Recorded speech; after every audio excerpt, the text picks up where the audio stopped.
U.S. Secretary of State Rex Tillerson declared that he never considered abandoning his job as President Donald Trump's top diplomat, disputing what he called erroneous reports that he was on the verge of resigning earlier this year. Tillerson, however, didn't deny a story that he had called the president a moron after a contentious July 20 meeting at the Pentagon. "We don't deal with that kind of petty nonsense," Tillerson said.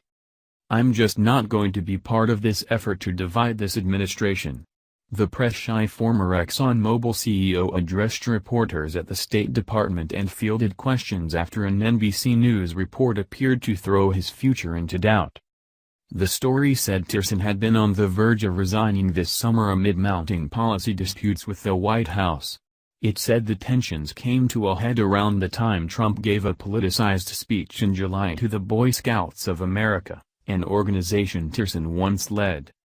Citing 3 anonymous officials familiar with the incident, NBC also said Tillerson referred to Trump as a moron after a July 20 meeting at the Pentagon with members of Trump's national security team and cabinet officials. Minutes before Tillerson spoke, Trump seemed to give Tillerson his backing. NBC News is #fake news and more dishonest than even CNN. They are a disgrace to good reporting. No wonder their news ratings are way down. Trump tweeted. Shortly after Tillerson's remarks, Trump tweeted from Air Force One on his way to Las Vegas, where 59 people died earlier this week in the biggest mass shooting in modern American history. The ATNC news story has just been totally refuted by Sec.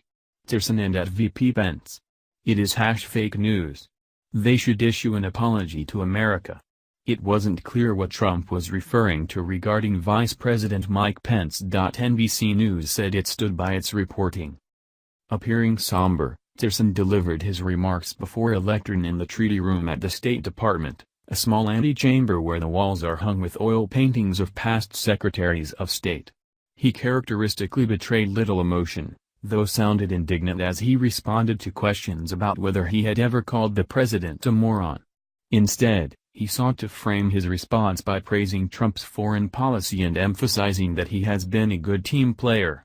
He pointedly noted successes by Nikki Haley, Trump's UN ambassador, with whom he has been privately clashing for several months. President Trump's foreign policy goals break the mold of what people traditionally think of what is achievable, Tillerson said. His clear objective was to dispel with this notion that I have ever considered leaving. There has never been consideration in my mind to leave, he added. Tillerson also rejected NBC News' assertion that Pence had to persuade him this summer to stay in Trump's cabinet. A person familiar with that conversation also disputed that Pence sought to coax Tillerson into not quitting. The talks focused on easing tensions between Tillerson and the White House and finding a way for the oil man to operate better within the cabinet, said the individual who wasn't authorized to speak publicly on the private discussion and demanded anonymity. Thanks for watching. Please subscribe my STC News channel. Goodbye and see you again.